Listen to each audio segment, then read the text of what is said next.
mudou, por exemplo, todas as questões de entrega de produtos e serviços que eram no modelo que a gente chama cascata, né, projetizado, para o modelo de entrega ágil, né, usando metodologias como, por exemplo, Safe, Scrum, talvez algumas pessoas aqui já ouviram falar. Então, passa muito por uma mudança de pessoas, né, de pensamento das pessoas, né, como elas olham efetivamente os processos de agilidade na empresa. Muito forte processos. Então, basicamente, hoje existe vários tipos de processos em vários sistemas da cooperativa, né, que são onerosos, né? Processos que demoram, às vezes, horas para a pessoa fazer, ou até mesmo gera uma carga que a gente chama do back-office, né? Então, o atendente tem que chegar lá na cooperativa, ele fica, sei lá, 1, 2 horas lá atrás no back-office, fazendo lançamento, olhando cofre, enfim, fazendo todo um processo interno, né? Que acaba gerando um ônus muito grande. Então, passa por olhar de processos e, por fim, a tecnologia auxilia nisso tudo. Auxilia na melhoria dos processos, na melhoria da eficiência, né? E também na melhoria da cultura, né? Porque, querendo ou não, a gente, com essa questão de agilidade organizacional, esse fluxo ágil, né? Que muito nasceu do desenvolvimento de software, né? Se olhar lá atrás, né, todo o movimento ágil nasceu da parte do movimento de software, mas hoje ele já permeia a organização inteira. Então, eu sempre brinco que a tecnologia ela vai facilitar isso, mas no processo de transformação digital, as pessoas, os processos, né, da organização são que efetivamente geram maior carga de mudança, tá? Vou deixar claro para vocês, né? Então, transformação digital é muito mais do que digitalização ou tecnologia, né? Permeia esses pilares aí, tá bom? Nesse caso, no nosso caso, a gente percebe exatamente isso, porque talvez a digitalização permite que o cara abra uma conta, faça um crédito em qualquer lugar do Brasil. Não vou dizer do mundo, porque acho que do mundo seria muita pretensão ainda, né? Mas em outros ramos, por exemplo, sei lá, eu consigo imaginar, sei lá, isso na indústria, também está havendo uma transição digital lá, certo? Perfeito, Cláudio. Eu acho assim, esse é um ponto que, se eu for olhar, né, tem até uma questão de, a gente chama de modismo, né? Muito modismo com relação à transformação digital, né? Mas, de fato, o que as empresas estão fazendo? Elas estão olhando para os seus processos, né? Para as suas atividades do dia a dia e estão vendo uma série de dificuldades, né? Seja num processo burocrático, um processo de longa duração, e a gente sabe que, sim, surgem startups a todo momento, né? Vou dar um exemplo para os grandes bancos, que a gente chama dos dealers, né? Pega aí Banco do Brasil, Itaú, Bradesco, são os grandes bancos, mas surgem constantemente fintechs. E elas desafiam eles porque muitas vezes elas têm um modelo de entrega, uma experiência muito fluida, rápida, que acaba conquistando o cliente. Então, isso de fato, né, é o que o mercado vem procurando com transformação digital. Então, se for ver a tecnologia por trás de uma admissão, por exemplo, eu vou entrar, né, uma pessoa nova vai entrar dentro de um banco Itaú ou vai entrar no Nubank. Talvez a tecnologia até seja a mesma, mas olha a experiência que a pessoa teve nesse processo. É uma experiência completamente diferente, independente, né, do ecossistema. Então, esse é um grande ponto que eu falo de processos, né? Processos, experiência, né? Isso conta muito para uma visão de transformação digital. E é isso que as empresas hoje vêm buscando. De fato, Cláudio, tem outro ponto, né? Tem muitas empresas que eram, entre aspas, analógicas, que a gente chama, né? Não conseguiam sobreviver no mundo digital, né? Então, por exemplo, um restaurante, ele não fazia teleentrega. Cara, deu pandemia, ou ele faz teleentrega, ou ele fecha a porta, né? Não tem muito o que fazer, ele vai ter que se reinventar. Então, isso também, em muitos momentos, né, acabou acelerando aí a transformação digital em empresas que viviam nesse ecossistema depois da pandemia. Tem o microfone aberto aqui. Até eu conseguir achar aqui, beleza. Posso parar ela?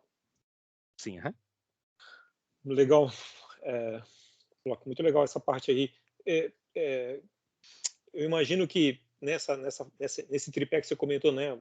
Pessoas, transformação, tecnologia, cultura. Qual que é o que você acha que é o maior desafio que tem? É a tecnologia? É a cultura? cara, Qual que é sim. os maiores impedimentos, os maiores problemas, nossos maiores perrengues? Não nosso, de maneira geral, mas de repente de todos os caras que estão passando por esse processo. Sim, sem dúvida é cultura, tá? Sem dúvida. Você imagina chegar numa organização que fazia, sei lá, uma entrega de produção 100% analógica e tu transforma ela numa produção mais digitalizada, ou enfim, mais automatizada, né? Isso aí, se olhar tecnologia, é difícil fazer, né? A gente sabe, claro, tem desafios técnicos, existe, mas imagine as pessoas todas envolvidas nesse processo. Toda mudança que tem que ser feita, adaptação, né? E muitas vezes chegam a ter saídas de pessoas das empresas, né? Porque elas não conseguem se adaptar a esse novo ecossistema. Então, de fato, o ponto maior, o desafio maior são as pessoas, a cultura. E você imagina estar numa empresa onde você tem que mudar a visão, né? De ser analógico para ser digital, mas a pessoa viveu a vida inteira naquele contexto, né? E ela não consegue nem sair daquele contexto e ir para um novo, né? Ela está amarrada naquilo, né? E de fato isso é a maior dificuldade. A gente sabe que esse processo de transformação digital, a comunicação e aquele famoso ditado, né? Água mole e pedra dura, tanto bate até que fura, né? Nunca foi tão válido para esse processo. Comunicar muito bem e muito assertivo, né? Para que as pessoas consigam ter visibilidade desse processo e que elas entendam o momento que elas estão e para onde elas devem ir. E aqui é o que eu falei, é para onde elas devem ir. É uma escolha que a organização fez. E a pessoa tem a escolha de ela ficar ou não ficar na organização. De fato, acontece isso, né? Então, é um processo aí de mudança de cultura muito grande, né? Então, olhando tecnologia, Cláudio, óbvio, tem seus desafios, né? A gente fala aí de muito em ecossistema aí de tecnologia, microserviços, construção de componentes e microserviços, né? Principalmente olhando desenvolvimento de software, né? Olha também para plataformas de mercado, para nuvem, né? Todo mundo olha hoje para um contexto de ecossistema de nuvem. A gente hoje tem data center, local físico, com servidor próprio, cheio de servidores lá. São Paulo, Curitiba, e tem uma replicação entre os dois data centers, né? A hospedagem, e a gente está indo para a nuvem. Então, também acelera esse tipo de mudança, né? Isso acaba gerando eficiência no fim do dia, né? Mas, de fato, cultura é o mais desafiador. Interessante, né? A gente que é de tecnologia tem esse pensamento que, de repente, TI é a parte mais complexa do negócio, que é a parte mais perrengue do processo, mas, de repente, a gente não tem essa visibilidade, né? Talvez a gente Sim. tenha meia visão, meio míope. Então, assim, Claudio, até Desse... para te ter uma visão, né? Eu tenho hoje experiência, são mais ou menos 16 a 18 anos em tecnologia. Sempre trabalhei com tecnologia, né? E, de fato, quando falaram dessa oportunidade, né? Eu estou na posição hoje de gerente de transformação digital dentro da Ailos, né? Quando falaram dessa oportunidade, eu pensei, pô, legal, né? Vamos lá, vamos construir um core bancário novo, vamos, pô, microserviço, tecnologia, nuvem, legal, domino. Vamos lá, né? Já tive muita experiência do passado. Quando eu cheguei na cadeira, eu vi que esse era um dos menores desafios. Que o desafio, de fato, era a mudança de cultura e do processo da organização, né? Então, muitas vezes a gente não olha para isso e, de fato, é o que conta no dia a dia. Legal. O Juscelino está participando aqui, ele falou assim, pô, é legal. Ó, que ele fala o seguinte, na pergunta dele aqui, mas creio que o desafio é justamente esse, ser ágil, enxuto em todas as situações contraditórias, como a transformação digital pode auxiliar a diminuir essa lacuna. Pergunta dele assim, como a gente, num processo de transformação digital, vai ser ágil ainda, né? Claro. É uma pergunta, essa acho que é a mais difícil de todas. Né? E aqui eu acho que o ponto principal desse processo é começar pelas pessoas, né? Então, ser ágil primeiro existem frameworks ágil, né? Existe um contexto ágil e a gente tem que trazer as pessoas para esse contexto de largada, né? Porque a construção do software é uma consequência do modelo que a gente efetivamente vive na organização.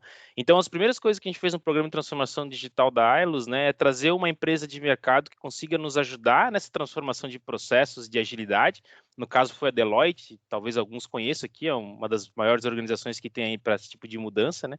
E ela trouxe um contexto de agilidade organizacional. Então, começamos por isso, né? Óbvio, não contrataram um ambiente de nuvem, não contrataram tecnologia, contratamos. Mas o primeiro approach, né? Primeiro ponto que a gente chegou foi trabalhar nisso, trabalhar em cultura e trabalhar efetivamente no modelo ágil, para que daí a gente construa software mais rápido, né? Porque a construção por si só é uma consequência do modelo que a gente roda. Então, de fato, é começar pelas pessoas, tá? Como é o desafio, né, da transformação digital, é entrar efetivamente, começar pela doutrina das pessoas, né? Trazê-las para um contexto diferente. Eu acho que isso diminui essa lacuna, efetivamente, né, desse processo de transformação digital. Fernando, eu tinha que te perguntar uma coisa que sempre sempre, na verdade, é uma pergunta até mais minha, né? Mas eu imagino assim, o processo de transformação digital, ele não me parece ser uma coisa opcional, né? Eu acho que a gente, eu não sei qual a tua opinião sobre isso, mas de maneira geral, e se a gente não fizesse a transformação digital, se a gente não fizesse a digitalização, se a gente não fizesse, o que aconteceria com a gente, né? Porque se, Perfeito. sei lá, pensasse como é que seria o mundo sem a digitalização, ou como é que vai ser o mundo daqui a 10 anos se eu não tiver se eu não tiver me preparado para a transformação digital.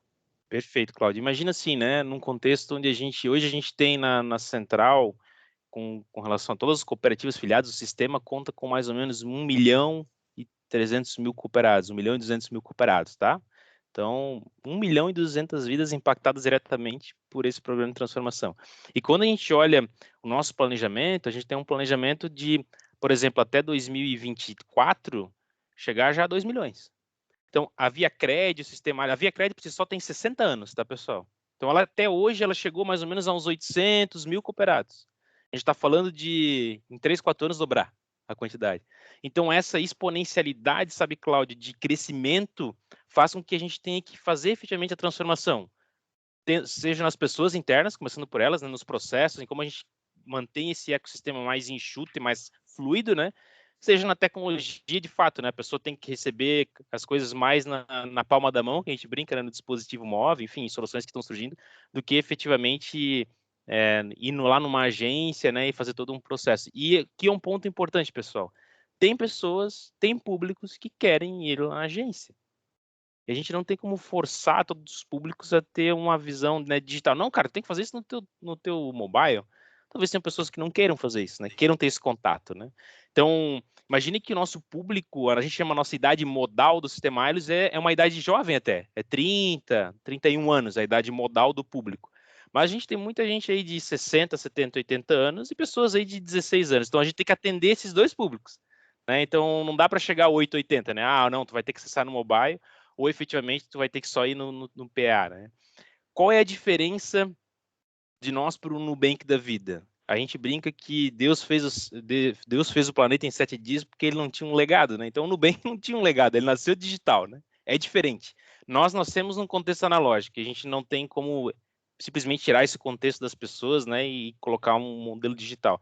Mas, Cláudio, respondendo o ponto, né, é o crescimento, né, o crescimento que a gente tem tão grande que se a gente não realmente se reinventar, né, dentro como organização, de fato a gente não vai sobreviver. E isso acontece com IBM, empresas maiores, né? A Ailos em si ela é jovem, ela tem aí 16, 17 anos, não mais. Deixa eu pensar aqui, 16 anos tem a Ailos em si, né? É uma empresa jovem, mas a ViaCred já trouxe aí, né, uma cancha para o sistema muito, muito longa. Acho uma pergunta aqui. Obrigado, Fernando. Você Comentou outra comentou que coisa aqui, ele falou fizeram um planejamento de 10 anos. 10 Nesse anos. ambiente de transformação digital, você acha a tendência, sistemas de planejamento estratégico milho cada vez mais? Pô, boa pergunta. Quando a gente fala em planejamento estratégico, muita gente tem a visão de que a gente olha passos curtos, né? Ou olha, por exemplo, um detalhamento muito curto do planejamento. O planejamento estratégico para 10 anos é um norte, tá? Ele é um norte muito macro mesmo. Então, nós queremos chegar a, sei lá, 10 milhões de cooperados. É um norte muito macro. E, de fato, o planejamento ele existe em revisões. E nós aqui no ambiente, no sistema Airos, né, a cada 2 anos a gente faz essa revisão. Isso é a revisão do planejamento macro, mas existem micro-revisões do planejamento que a gente chama, no modelo ágil, de release. A cada 3 meses a gente olha os produtos e serviços que a gente está entregando e revisa se tem um produto novo que surgiu, não tem. Então, lembrem que isso é de fato agilidade organizacional, ter ciclos curtos, né? Revisar e ter entregas em ciclos curtos. Então, a gente faz replanejamento de produtos a cada 3, 4 meses e faz um replanejamento da estratégia mais macro a cada 2 anos, né, no período aí de 10. Então, de fato, não fica essa lacuna, né? Porque muitas vezes tem isso, né? Muitas empresas no passado faziam um planejamento para 5 anos, chegava lá no 5º ano, e aí, cumprimos? O que faltou? Não, não dá. A gente não vive um mundo VUCA que a gente tem hoje, né, de mudança, muito provável que a empresa morra, né, se ela ficar nesses 5 anos paradas, né? Legal, legal. Boa resposta. O Fernando, nesse caso, assim, do ponto de vista nosso de tecnologia, né? A gente tudo aqui é de tecnologia. No caso de tecnologia, por exemplo, eu fico imaginando, né? A parte digital sempre me parece que é um processo que vai ver muita automação, até chamar no caso de hiperautomação, né? Ou seja, o cara vai ter, sei lá, processos todo automatizados, tudo pelo celular, tudo pelo aplicativo. E como é que gerencia todo essa parafernália de negócio? Como é que a gente toca isso? Cara, é um outro desafio. Não sei se também isso faz parte do planejamento, imagino que deve fazer parte, preparar a equipe para dar suporte nesse nível, né? Perfeito, Cláudio. Então, assim, um dos pontos que a gente vem vendo aí no mercado, né, é o aquecimento da procura por profissionais de tecnologia. Então, nós Ailos, a gente chegou nesse começo de ano com, se eu não me engano, 200 ou 250 vagas para a área de tecnologia. Acho que até um pouco mais, tá, pessoal? Não me recordo aqui o número. E porque, assim, de fato, a gente pode ter a inteligência artificial, a gente automatiza processos, né? Porque o ecossistema, quando a gente olha, por exemplo, tecnologias como microserviços, né? Microserviço, ele exponencializa uma complexidade tecnológica. Eu divido o que eu tinha em uma grande parte, né? Que era o que a gente chamava antigamente de monolito, né? Eu tenho uma estrutura, um sistema que é único, né? Uma caixa preta. É um monolito, mas agora eu pego isso e divido em 1000 partes. A complexidade tecnológica ela aumenta muito mais. Monitoramento, né? Tem ferramentas efetivamente que ajudam isso, Cláudio, mas passa pelas pessoas, né? As pessoas têm que muitas vezes desenvolver isso, né? E a gente teve bastante dificuldade, ainda tem, pessoal, para trazer gente para dentro desse ecossistema de transformação, né? O mercado está muito aquecido. E aqui vou dar um depoimento para vocês de uma pessoa que não imaginou passar por isso que a gente está passando na Ailos, que é nós contratávamos pessoas aqui de Blumenau, por exemplo, na região onde eu estou, tudo de Blumenau. E sempre foi assim a empresa. De um ano para o outro, a gente passou a contratar pessoas de vários locais. Então, por exemplo, eu cuido do time de arquitetura corporativa. Lá, o time deve ter hoje, sei lá, 15, 16 integrantes lá de arquitetura. Metade estão em vários locais do país. Goiás, São Paulo, Rio Grande do Sul, enfim. Então, a dificuldade, né, a escassez de profissionais que a gente teve aí para fazer esse processo de transformação, e não é um privilégio da Ailos, tá? É de todas as organizações. Eu sei porque a gente tem contato direto com empresas locais aqui, como você já conhece a Emicom, que é desenvolvimento de software, né? Tem Molds, tem Supero, são empresas regionais aí que estão com a mesma dificuldade. Então, vocês que estão aqui, né, estão cursando, olhem isso como um grande pulo. Nos próximos 2 anos, pessoal, assim, ó, dificilmente uma pessoa de tecnologia que tem conhecimento de desenvolvimento de software, enfim, até infraestrutura, né, fica desempregada, né? E de fato tem espaço para muita gente, né? E esse, Cláudio, foi um dos grandes desafios nossos, né, olhando transformação, assim, né? Esse ecossistema complexo, ele óbvio pode ser automatizado, mas ele depende de pessoas qualificadas para isso. Quanto maior o nível de automação que a gente tenta imprimir em uma estrutura, maior é o nível de qualidade técnica do profissional que a gente precisa ter, né? Porque não é qualquer um que conheça como automatizar grandes estruturas, né? Principalmente olhando o core bancário, que no caso é o da Ailos, né? Que é algo complexo, resiliente, tem que estar disponível 24/7, então não é algo simples de fazer, né? Atender o Banco Central, que já é um problema, né? Exato, toda a legislação, né? Não é simples, não. O Marcelo até comentou. Desculpa, mas só já falando nessa linha de empregabilidade, né?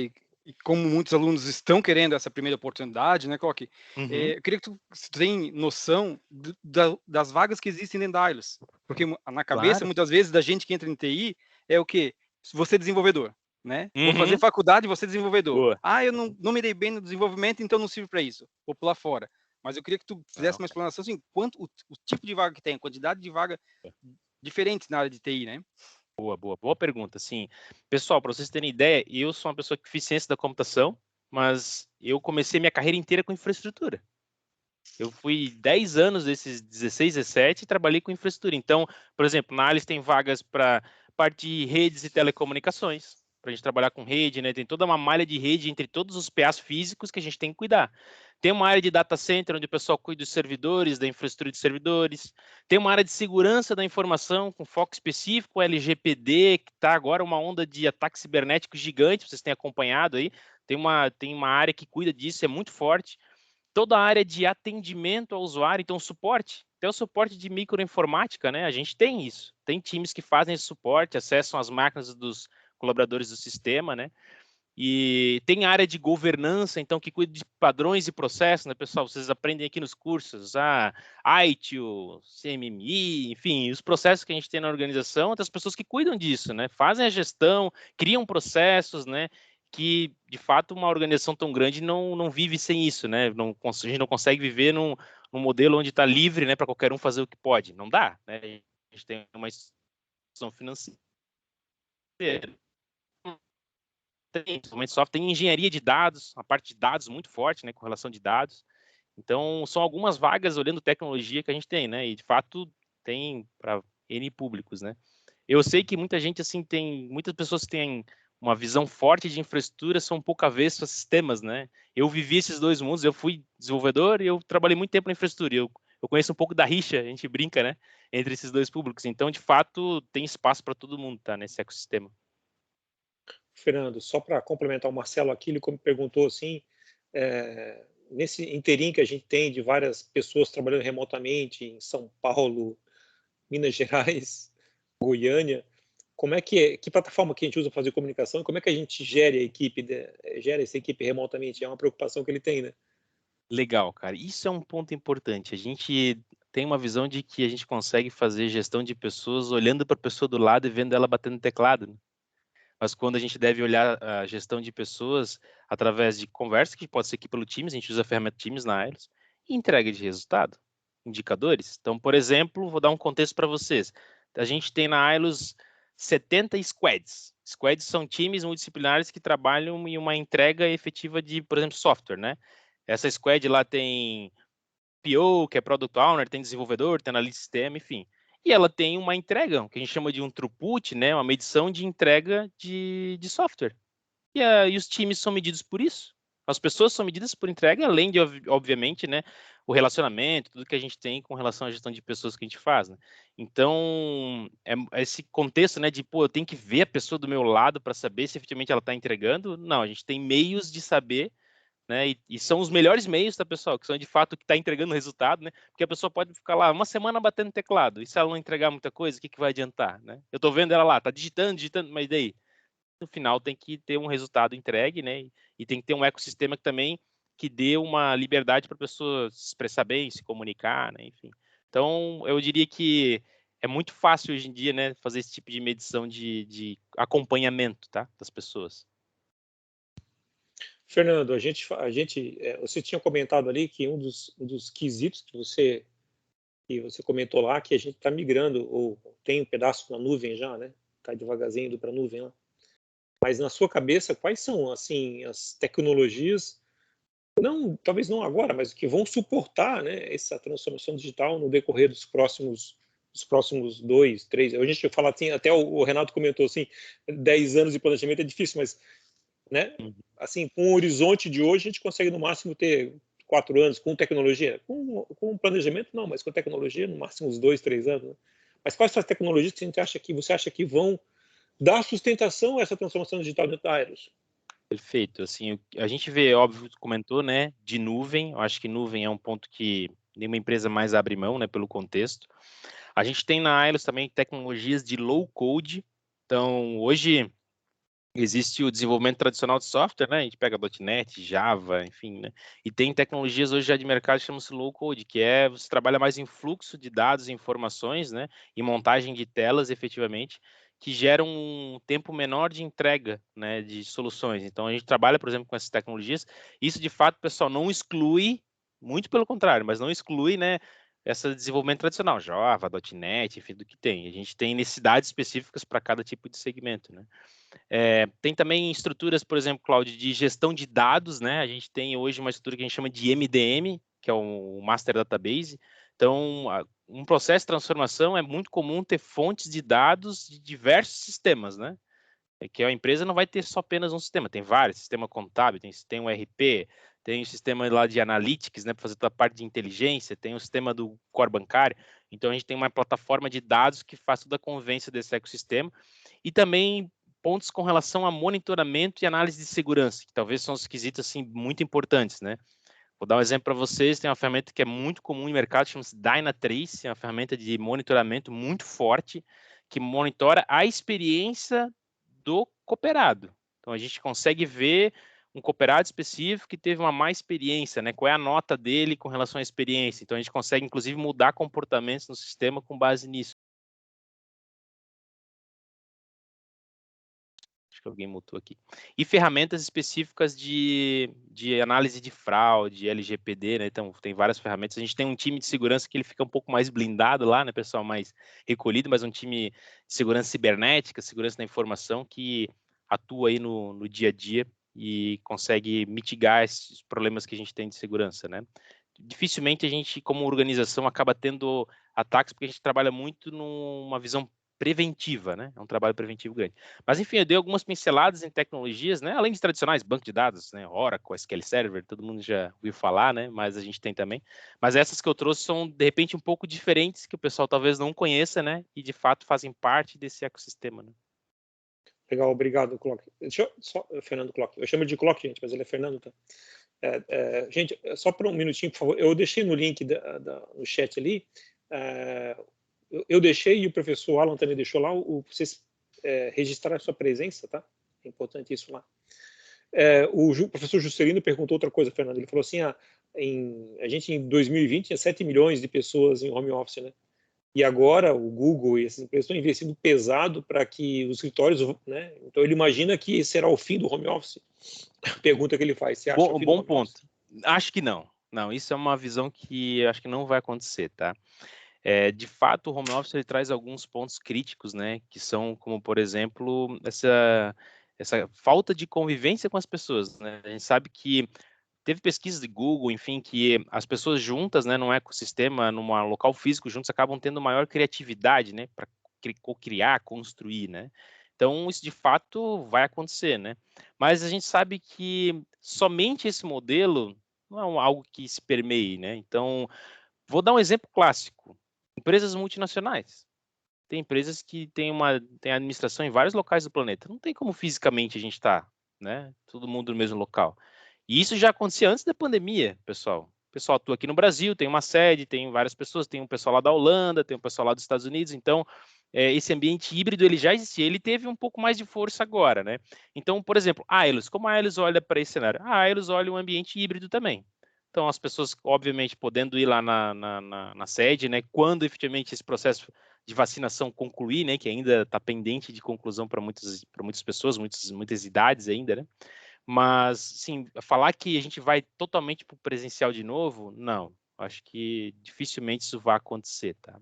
Aqui, a Allos tem vários programas internos que olham muito para essa questão da saúde mental do colaborador.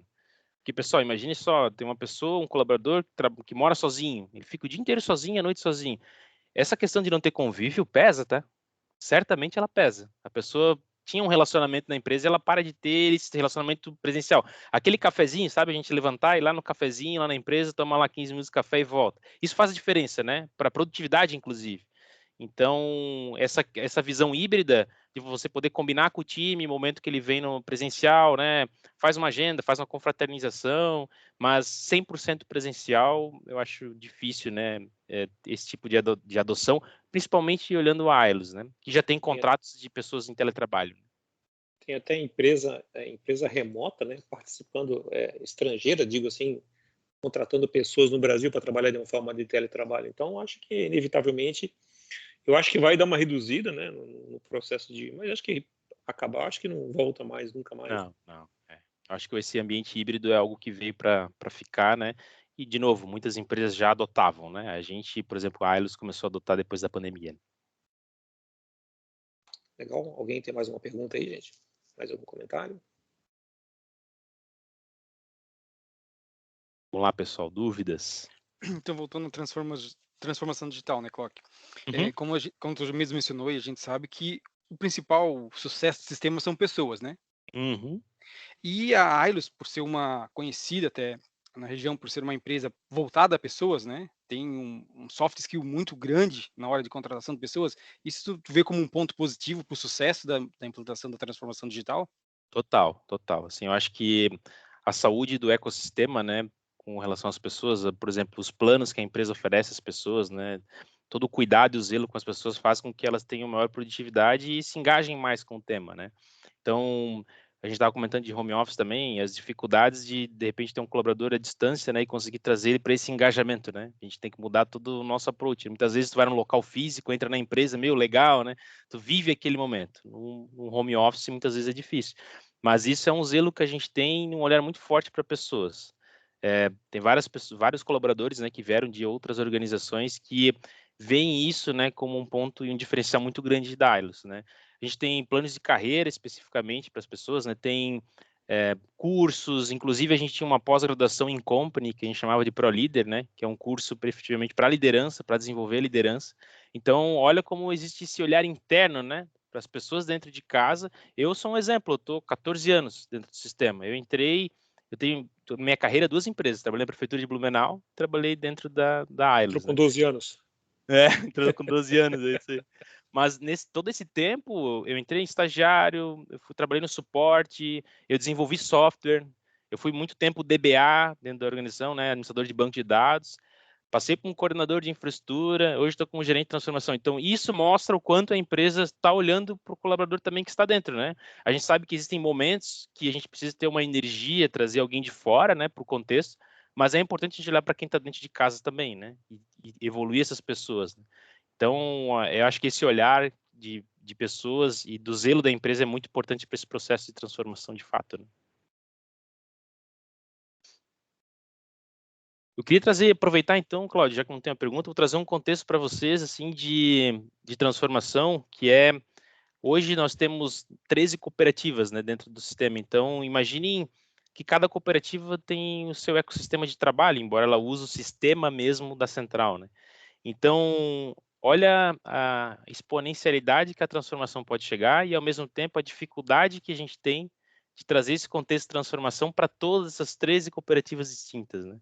Então, de novo, olhar para pessoas, né? Como a gente chega com comunicação e consegue, além de trazer aparato tecnológico, né, trazer as pessoas para um novo contexto. Vou dar um exemplo para vocês. Imagine que a gente vai migrar um sistema aqui interno que faz, sei lá, cadastro de pessoas, né? Então, esse sistema interno, todo colaborador, todo cooperado que entra na cooperativa, ele faz um cadastro, ele está na cooperativa, ele faz o onboarding, que a gente chama.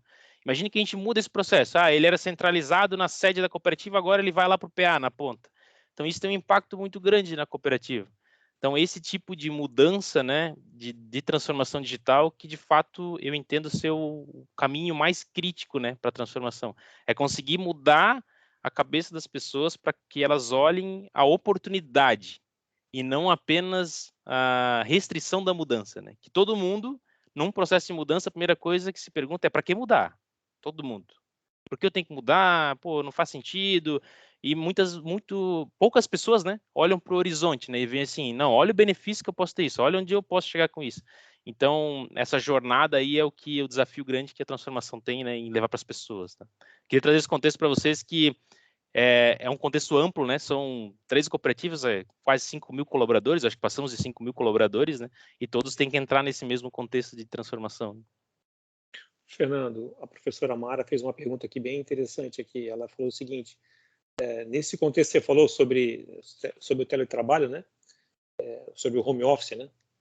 Ela falou assim, como é que existe uma grande chance do cara ficar se isolado, né? Perder aquele vínculo que é um negócio já tão difícil de conseguir uma área de TI. Ela perguntou assim, quais ferramentas, tecnologias que a gente usa para evitar que esse isolamento aconteça ou evitar que inibir esse tipo de coisa.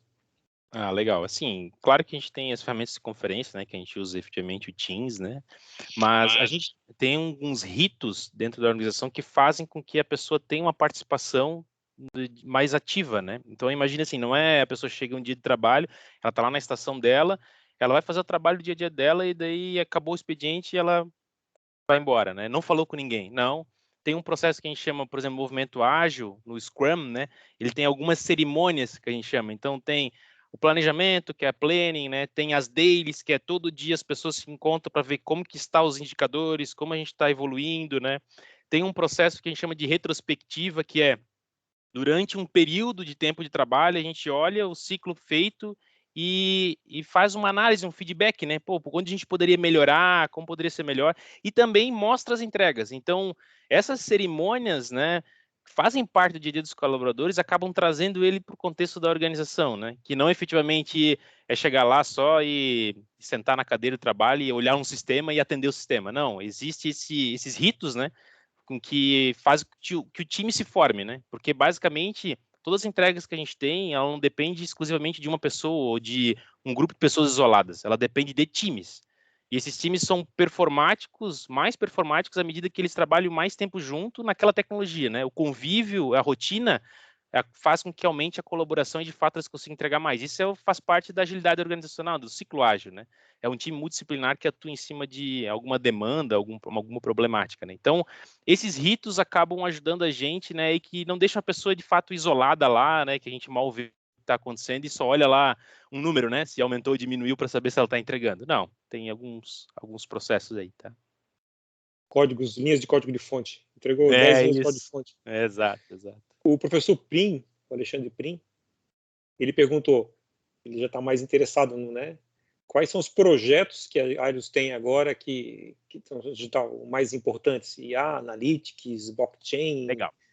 O programa de transformação digital da Ailios hoje ele está dividido em 3 pilares, que a gente chama. Um pilar chamado modernização, que dentro desse pilar estão efetivamente mudanças que a gente quer fazer no nosso ecossistema, né? São otimizações. Então, troca do core bancário. Nós temos um core bancário aí de 20 anos, 30 anos. Nós estamos trocando ele todo, nosso core bancário.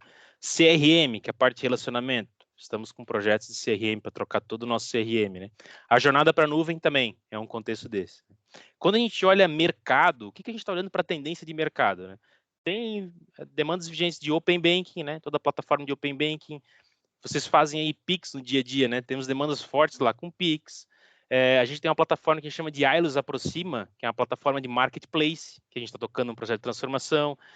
Demandas relacionadas à inteligência de dados. Então, imagine que a gente está criando um novo core bancário. Como eu pego os dados desse core bancário novo, consigo processar e fazer ofertas, enfim, olhar como que está a saúde do meu cooperado, né? Como está o vínculo dele com a cooperativa. Então, tem uma iniciativa específica de inteligência de dados ali. E tem um pilar de cultura. A gente olha a jornada de cultura e inovação. Então, a gente, dentro do sistema Ailios, tem um laboratório de inovação, onde a gente consegue fazer um olhar externo, né, de startups, ecossistema, e como a gente consegue trazer esse olhar externo para dentro do nosso ecossistema. Não só efetivamente plugando a startup, né, mas trazendo experiências também do que elas têm no dia a dia para dentro do ambiente. Então, eu listei alguns temas, né, que a gente vem atuando como transformação e que, de fato, fazem com que esse programa exista, né? Que essa robustez toda. Todos esses temas são o que a gente chama de iniciativas estratégicas vinculadas ao nosso planejamento estratégico. Então, notem que existe esse vínculo. O programa de transformação digital só existe porque a gente tem efetivamente um planejamento estratégico aí ousado nos próximos anos.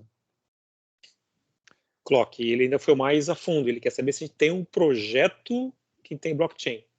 Blockchain, não temos. Não temos ainda uma demanda específica em blockchain, tá? A gente entende que tem alguns passos para chegar lá. Então, imagine uma organização de 30 anos que tem vários sistemas, a dificuldade em correlacionar dados, né? Então, isso é um ponto que a gente entende que existe muita oportunidade dentro da organização, né? Quantos dados existem espalhados nos sistemas que talvez a gente não tira proveito deles? Então, quando olha a tecnologia, por exemplo, Data Lake, que é uma tecnologia que já existe há muito tempo, né? Mas correlacionar logs, todos os eventos, e com base neles começar a olhar, fazer predição, né? Eu acho que isso é um ponto que a gente está avançando, né? A gente ainda não olhou para blockchain, tá? Legal, muito bom. Gente, mais alguma pergunta, algum comentário, alguma coisa?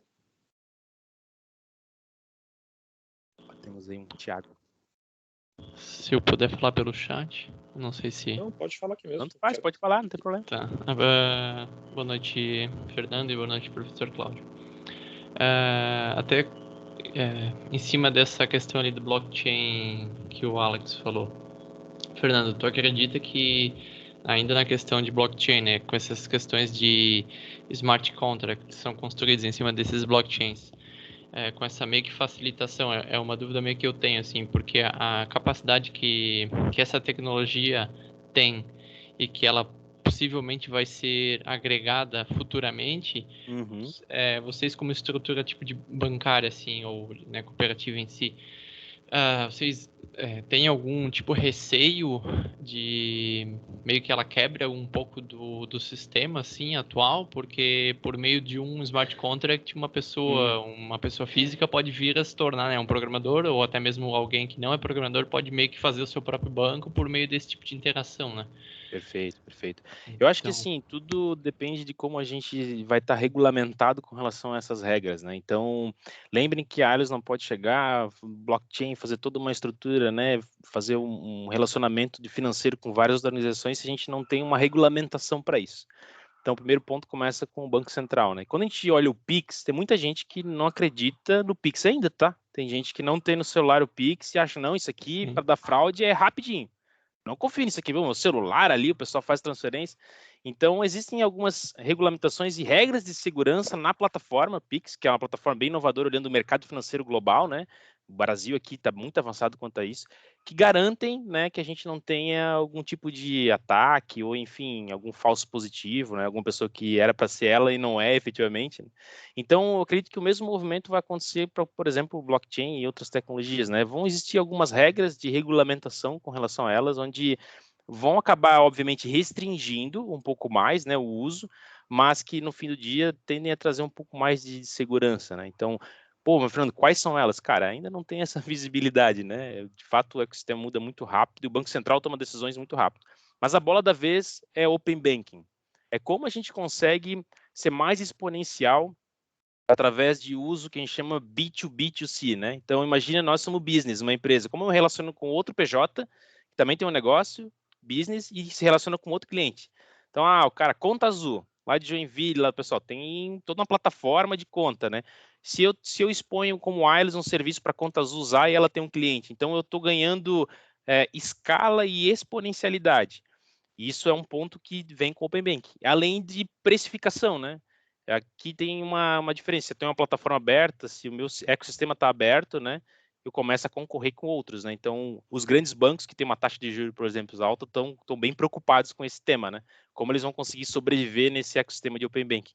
Então, é uma tecnologia bacana, a blockchain, né? Mas eu entendo que o próprio Banco Central ainda está investindo em alguns pontos para abrir mais o mercado financeiro, para daí talvez a gente ir para uma plataforma dessa, né? Ok, legal. O professor Juscelino perguntou, existe um grande movimento na indústria 4.0, né? Isso modifica alguma coisa para a Ailos de maneira geral, assim? Claro, esse é um bom ponto, assim, é que quando a gente olha a indústria, né, a gente tem um contexto um pouquinho diferente sendo uma instituição financeira, né? Mas de fato a indústria 4.0 vem muito para substituir aí algumas coisas que eram analógicas, né? Dispositivos, facilidade no dia a dia, enfim, entrega de soluções mais automatizadas. O que a gente traz nesse contexto indústria 4.0 para a Ailos é o olhar crítico do processo e como a gente consegue transformar ele mais fluido e com menos ônus possível para as pessoas que estão atendendo de fato, né? Seja um saque, seja um colaborador que está dentro de um PA, né? Então, esse é o contexto que a gente traz para a Ailos. Porque esse contexto indústria 3.0, 4.0, ele é muito esse fluxo de processos, né? Como a gente consegue melhorar esse fluxo de processo end-to-end, né? E aqui na Ailos a gente também olha mais na perspectiva de atendimento ao cliente. Como eu olho, estou atendendo hoje, faço uma admissão, como eu consigo fazer ela de maneira mais eficiente? Eu peço menos documentos para o meu cooperado, que ele se sinta numa jornada mais fluida, né? Então, é esse o contexto que a gente traz efetivamente, né? E, de fato, pessoal, isso traz muito benefício, porque imagine uma jornada muito mais fluida e contínua, né, para o cooperado, ele, de fato, vai se sentir mais engajado. Por que o Nubank pegou? O cara conseguiu um cartão, assim, ó, rápido. Né? Além de estar rápido, ele tinha uma flexibilidade grande no dispositivo. Ele conseguia fazer ali, aumentar limite, coisas que, antes, talvez outras organizações tinham que ir lá no físico e pedir para alguém fazer. Então, esses fatores, né, fazem com que, efetivamente, a organização ganhe exponencialidade, assim. Temos mais algumas perguntas aí, né? Fernando, na sua opinião, investimento em infra interna hoje é viável ou seria um custo benéfico uma infra 100%? Seria um custo-benefício uma infra 100% cloud? Então, aqui é um ponto importante, tá? Se uma empresa, uma organização fosse nascer hoje, de fato, eu não recomendaria, né, ela comprar um monte de servidores, instalar um data center, porque existe um custo operacional grande por trás de um data center, né? Manter os servidores, manter a infraestrutura física, né? A infraestrutura lógica, que existem componentes de virtualização, tudo que a gente tem que manter, né? E aí, efetivamente, o software que é entregue para o usuário final. Quando a gente olha uma estrutura de nuvem, ela não traz só essa abstração, dessa visão, né, de tecnologia de ferro, né, que a gente chama de hardware. Mas ela traz uma inteligência que muitas vezes no ambiente onde a gente tem um servidor nosso, a gente não consegue ter. Então, vou dar um exemplo, né? Muitas vezes na nuvem, para mim, fazer uma escalabilidade, ou seja, pegar um servidor e transformar ele em 10, assim, é um clique. Ou até ele é autoescalável. A nuvem está pronta para que uma regra que você coloque, ela sobe os servidores. Isso no ambiente on-premises, né? Nossa infraestrutura on-premises, eu trabalhei 10 anos com isso, tá, pessoal? E eu sei que, não, assim, existe tecnologia? Existe. Mas, pessoal, entre ter tecnologia e configurar ela para ela funcionar da maneira correta, existe um caminho. Existem pessoas envolvidas, existe um custo para isso, existe o custo de licenciamento das tecnologias, então, de fato, é um gap grande, né? Por que muitas empresas ainda têm, né, uma infraestrutura on-premise? É por causa de segurança, Fernando? Não. É justamente pela questão de ter um ambiente legado muito grande, né? Então, imaginem só sei lá, um Itaú. Deve ter um mainframe lá dentro ainda, rodando. Tem muitas, caixa. Deve ter mainframe rodando lá ainda. Então, como eu migro isso para uma estrutura, esse acoplamento todo tecnológico, né, para a nuvem? A nuvem não foi criada com esse propósito, ela foi criada com o propósito de desacoplamento tecnológico. Então, é complexo fazer esse tipo de migração, né? Nós também temos um ambiente complexo e com acoplamento grande. E a gente não pretende pegar esse ambiente e jogar para a nuvem. Então, a gente pretende refatorar nossas aplicações, né, ou modificar e criar uma aplicação aderente à nuvem. Então, a minha visão aqui é que eu hoje, né, não criaria uma infraestrutura, um data center próprio, né, mas entendendo que existe um legado, a gente precisa ter essa estrutura ainda, né? A gente já perguntou ali para nós, segurança da informação, características mais atraentes, graduação ou certificações? Aquela pergunta de graduação ou certificação, o que você acha? Então, sim, pessoal, aqui é um ponto importante. A graduação, onde vocês estão hoje, ela dá uma base tecnológica boa. Então, muita gente acaba pulando a graduação porque assim, mas espera aí, o profissional de tecnologia, no fim do dia, quanto é a certificação dele? Mas muitas pessoas esquecem a base que a graduação dá. Então, eficiência da computação. Eu aprendi desde assembler, eu aprendi desde, sei lá, redes, eu aprendi um monte de coisa. Isso me deu base de tecnologia para que eu conseguisse transitar tanto em infraestrutura como em desenvolvimento de software, por exemplo. Então, esse tipo de coisa as pessoas esquecem, né? E é importante que a graduação dá essa base. Mas, de fato, assim, eu quero ser um excelente cara em segurança da informação. Você vai ter que fazer a sua graduação, enfim, ter essa base e aí fazer certificações e se especializar cada vez mais, né? Então, acho que esse é o ponto. O que a tendência do mercado diz? O Gartner, que é uma grande empresa de tecnologia que presta serviços, né, para as empresas de tecnologia, empresas, enfim, movimento financeiro e globais, ele tem algumas tendências. E uma delas, ele diz que o profissional do futuro é um profissional versatilista. Então, talvez o pessoal escuta aqui, meu Deus, cara, versatilista, agora complicou tudo, né? Existe uma frente que é o profissional generalista, que é a pessoa que sabe de muita coisa, mas com pouca profundidade. E existe o profissional especialista, que ele sabe poucos temas com muita profundidade. E existe a visão do profissional versatilista, que ele tem uma profundidade boa em vários temas. Então é isso que hoje o mercado busca, né? Se tem o cara que só conhece infraestrutura, só monitoramento, ele é muito bom nisso, legal, ele tem mercado, mas em algum momento ele vai precisar de uma outra skill ali. Então, de fato, é o que o mercado busca, né? Muito bem, muito bem. Deixa eu ver se tem mais algum ponto aqui, deve ter mais mensagens. O professor Alan compartilhou um negócio ali, e eu até vou compartilhar esse link aqui. Tem uma pergunta aqui da Mara, deixa eu ver aqui. Na sua opinião, quais maiores desafios de transformação digital? Eu respondi que você falou que era cultura no começo lá. Show, ótimo. Alguém, pessoal, tem mais alguma dúvida, algum ponto? Alguém quer comentar mais algo? Isso.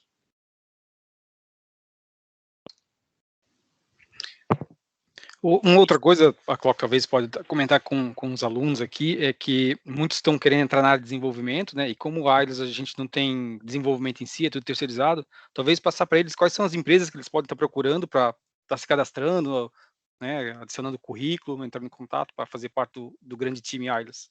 Não, legal, assim, a gente tem hoje parcerias com empresas regionais, como eu comentei, né? Por exemplo, a MCOM é uma empresa de desenvolvimento de software, né? Que ela faz parceria conosco. Molds é uma empresa também da região que tem.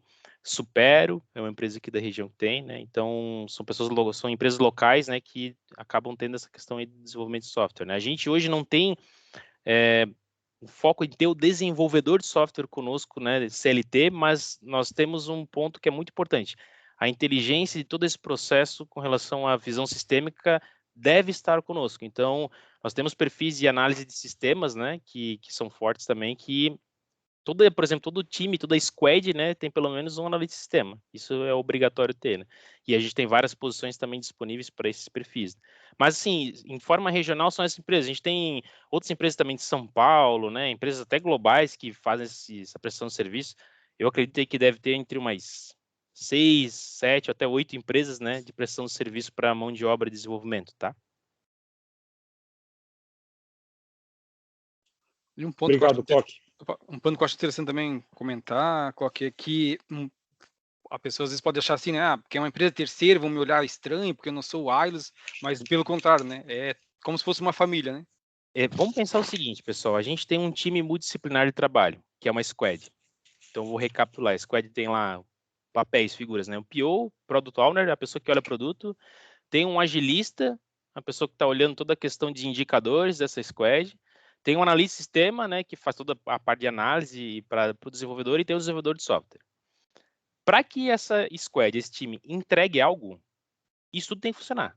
Ou seja, o desenvolvedor tem que fazer o desenvolvimento de software correto, de acordo com a especificação de analista, que entendeu o que o cara do negócio quer. Então, assim, não existe uma entrega sem ter esse ecossistema funcionando. Então, as pessoas, de fato, elas fazem parte do dia a dia do ecossistema Ailos e estão ali atuando, e é como se fosse um colaborador na prática, né? Então, claro, tem alguns eventos, alguns pontos que eles não participam, né, por serem terceirizados, mas o dia a dia de trabalho, as pessoas estão incluídas dentro desse processo, né? Então, isso é importante deixar claro. O time, hoje, uma squad, né, ela tem que funcionar de forma multidisciplinar, né, com várias pessoas de vários temas distintos para conseguir ter o propósito da entrega, tá? Senão a gente não vai conseguir ir para frente, tá? Então, os terceiros lá, de fato, eles têm uma posição muito privilegiada, né, no sentido de fazer parte desse ecossistema de verdade, né? Temos tempo mais uma pergunta ainda, Cloque? Professor Claro. Jackson pergunta ali, com a diminuição do dinheiro físico, né, se a tendência da gente é reduzir a quantidade de abertura de agências para focar no digital. Legal, cara, isso é um bom ponto, né? A gente viu muitos bancos, né, fechando agência, né? Fechando, porque, pô, tá digitalizando. E eu quero trazer um contexto para vocês bem engraçado. A Van. Enquanto muita gente quer fazer compra digital, a Van abre loja em cima de loja. Vocês não estão vendo? Loja física. Então, tudo vai de como você quer fazer o approach, né, com o cliente final. O que a Ailos, o sistema Ailos, olha nesse contexto? Ela olha que o colaborador do PA, né, as pessoas que estão lá no posto de atendimento, o foco delas é relacionamento. Porque a gente precisa ter isso, né? É uma característica, inclusive, do cooperativismo. Então, nós queremos receber as pessoas lá, mas a gente não quer ficar atrás de uma tela, batendo teclado para fazer uma transação, né, um pagamento. Não, isso você faz no digital. Mas, assim, se tu quer pegar um empréstimo aí de 300 mil reais, e, meu Deus, cara, eu tô com um monte de dúvida, eu olhei aqui no app, é só clicar o botão, mas, meu, preciso conversar com alguém. Tô com receio, é um crédito muito alto. Você vai lá no PA e se relaciona, conversa, a pessoa explica, talvez até consiga alguma oportunidade diferente, enfim, é o ecossistema que precisa existir. Então, isso é importante ficar claro para vocês, né? O digital, ele não substitui totalmente o físico, né? Eu acho que as duas coisas, o equilíbrio entre as duas, que tem o sucesso, né? E, de novo, quem nasceu 100% no digital, nunca teve esse contexto físico, né? E talvez não sinta falta, né? Mas, de fato, ele faz sentido, tá? Eu também acho que vai ter que ter um contato físico ainda, apesar de tudo, né? Vai ter que ter um. A gente olhou na pandemia aqui, né, Cláudio? Vamos lá, vamos ser bem sérios, né? Quanto todo mundo ficando em casa, cara, tinha mais gente doida por aí, né? Tanto ficar em casa é o que não faltava, né? Então, a gente sabe que o relacionamento é inerente do ser humano mesmo, né? O ser humano precisa se relacionar com outras pessoas, né? E muitas vezes também para fazer algum tipo de transação, mesmo seja ela bancária ou uma loja, né? Muita gente compra roupa aqui, enfim, e-commerce, né? Mas muitas pessoas querem ir lá na loja provar, né? Ou tem pessoas que vão, inclusive, na loja, provam e compram depois em casa, né? Mas acontece, querem provar. Então, tem espaço para todos os públicos, né? E todos os gostos, né? Acho que esse é o ponto. Fernando, a gente passou do nosso horário. Cara, muito boa a conversa aqui. Legal. Queria agradecer muito em nome do Senac a sua presença aqui, e esclarecer a gente e dar esse norte da transformação digital de uma maneira de quem está embarcado nela, né? Não de uma maneira tão mais acadêmica, né? Muito obrigado pela explicação, foi muito gratificante. Cara, é isso aí, sucesso, gente. Legal. Companheiros, Só, Cláudio, ponto rapidinho, eu queria fazer um convite a todos aqui, né, para olharem essa área de tecnologia, né, todo esse processo de transformação em todas as organizações com um olhar bem crítico e como oportunidade. Sim, a gente sempre brinca, né, se eu tivesse o pensamento que eu tenho hoje, né, lá no meu período de graduação, talvez eu teria aproveitado mais esse período, que é um período que a gente muitas vezes, né, na brincadeira pratica a tarefa, não, eu preciso do diploma, mas, cara, tem momentos importantes ali, tem conhecimentos que a gente precisa ter, que isso vai servir para nossa carreira. Então, o meu pedido é, zelem por isso, né, cuidem disso e vejam as oportunidades. A Ailus tem várias oportunidades, estão precisando de vários profissionais e tenho certeza que o contexto de vocês aqui, né, os vários cursos que tem aqui, de alguma maneira se encaixam em alguma vaga lá dentro da Ailus, né, e a Ailus está disposta aí a crescer e crescer junto com vocês, com a comunidade toda aqui, tá bom? Só já deixar esse coloquei no recado. chat aqui, tá? O link Show! das vagas. Viu? Legal, muito bom, tá bom. Obrigado, Coloca. Obrigado, gente. Beleza, pessoal, obrigado, tá? Um Falou, abraço, gente. até mais. Sucesso, até mais. Valeu, até mais.